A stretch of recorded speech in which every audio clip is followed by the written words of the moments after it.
सीमा के पिताजी सब्जी बेचते थे। उनकी तबीयत अक्सर खराब रहा करती थी। इस कारण शाम के समय सीमा उनका काम संभाल लेती थी।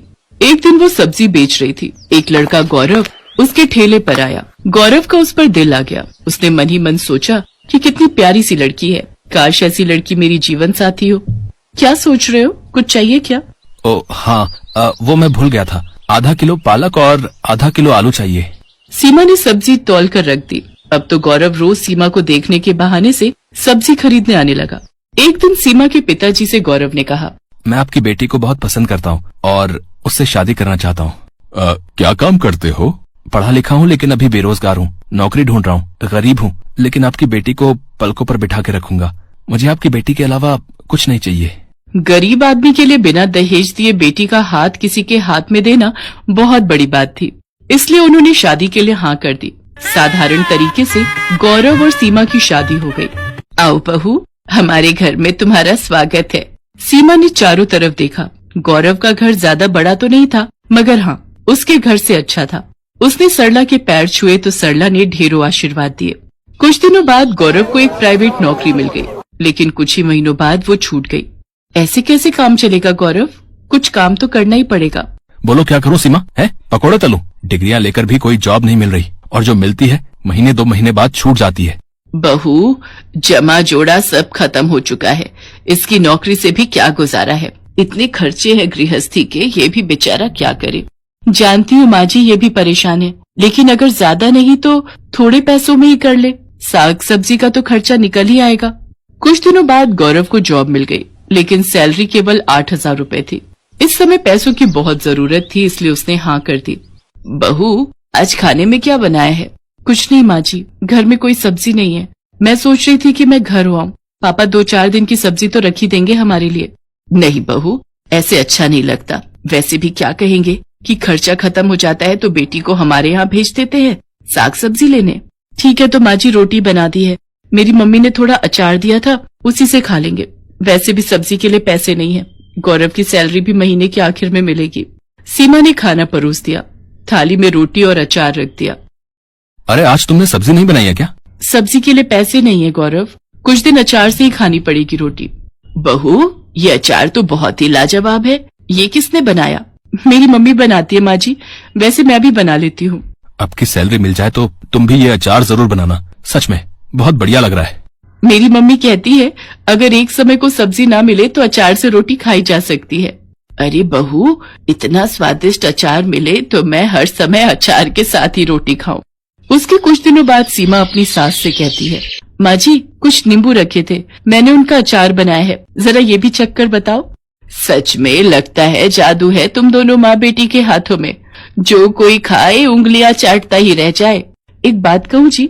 हाँ कहो सीमा। क्या ये वो लगा रखा है? ठीक से कहो, क्या कहना चाहती हो? मैं सोच रही थी इस तरह के अचार बनाकर बेचना शुरू कर दूं। वैसे भी हम दोनों सास बहू घर में सारा दिन खाली तो बैठे रहते हैं। इस बहाने हमारा समय भी कट जाएगा और हमारी आमदनी भी हो जाएगी। तुम तो बड़ी समझदार हो बहू, लेकिन मुझे अचार बनाना नहीं आता। गौरव अगर हाँ कहे तो फिर मैं आपको सब सिखा दूंगी। ठीक है, इस महीने की सैलरी आने दो, फिर तुम अचार बना लेना, ठीक है? सीमा खुश हो गई। वो 1 तारीख का इंतजार करती रही। गौरव की सैलरी मिलते ही वो कुछ अचार के मसाले, आम, गाजर, मूली, नींबू खरीद लाई और फिर दिखा दी अपनी कारीगरी। उसने अपनी सास की मदद से कई तरह के खट्टे मीठे अचार बनाए। अचार तो बन गया सीमा, लेकिन तुम इसे बेचोगी कहाँ? ये तो हमने सोचा ही नहीं। हम ये अचार बाजार में बेचेंगे, और कहाँ बेचेंगे। और दोनों सास बहू अचार के डिब्बे लेकर बाजार में चली गईं। अचार ले लो, अचार, आम का लो, नींबू का लो, गाजर मूली का लो। तभी एक औरत उनके पास आती है और कहती है, बहन जी, कैसे दिया ये अचार? 80 रुपए किलो है। ये तो बहुत सस्ता है, 30 रुपए किलो तो आम ही हो रहे। इसकी तो खुशबू से ही मुंह में पानी आ रहा है।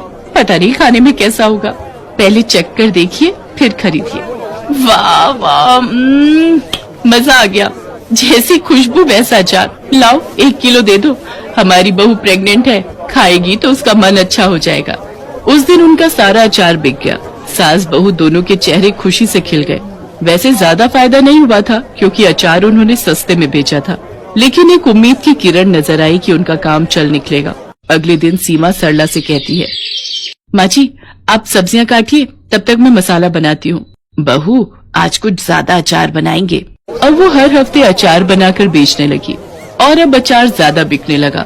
सीमा ने सरला से कहा, माँ जी, मेरे मन में एक विचार आ रहा है। बाजार और दुकान पर हमारे ग्राहक बढ़ते जा रहे हैं, लेकिन हमारी कोई पहचान नहीं है। क्यों ना हम अपने अचार को कोई एक पहचान दे। वो कैसे? वो ऐसे, अब हम अपना अचार खुला नहीं बेचेंगे। अब हम उसको खुद तोलकर 1 पाव, आधा किलो और 1 किलो के डिब्बे में पैक करेंगे। इसका एक नाम होगा, सास बहू का अचार। हम इसे थोक की दुकानों तक पहुंचाएंगे। देखना, अगर ऐसा होगा तो हम सास बहू छा जाएंगी। लगता है मुझे भी नौकरी छोड़कर सास बहू की अचार फैक्ट्री में काम करना पड़ेगा। ये विचार भी बुरा नहीं है। पहले दुकान, उसके बाद फैक्ट्री। वाह, हम लोग बहुत अमीर हो जाएंगे, है ना माँ जी? चलो चलो, सपने देखना छोड़ो और अब काम पर लग जाओ, तभी सपना सच होगा। सुना है तुम दोनों बहुत अच्छा अचार बनाती हो, क्या हमें भी सिखा दोगी? हाँ सरिता, बिल्कुल सिखा देंगे। हमने अपनी दुकान खोली है जिसका नाम रखा है सास बहू का अचार। तुम अपने साथ और लड़कियां और बहुओं को भी ले आना। इसी बहाने वो भी अचार बनाना सीख लेंगी और हमारे यहाँ पैकिंग का काम कर लेंगी। इसके बदले हम उन्हें पैसे देंगे। अच्छा, फिर तो मैं कल ही 8-10 लड़कियों का इंतजाम करती हूँ। अगर मेहनत सच्ची हो तो दिन बदलने में समय नहीं लगता। सास बहू अचार की दुकान एक छोटी सी फैक्ट्री में बदल गई। गौरव ने अपनी जॉब छोड़ दी। अब वो अपनी गाड़ी से मार्केट में अचार सप्लाई करने लगा। माँ, मैं तो हिम्मत हार गया था, लेकिन तुम और सीमा अचार के बिजनेस को इतनी ऊंचाइयों पर ले जाओगी, मैंने तो कभी सोचा भी नहीं था। बेटा, ये सब सीमा की मेहनत का नतीजा है। नहीं जी नहीं, ये सास बहू की मेहनत का नतीजा है।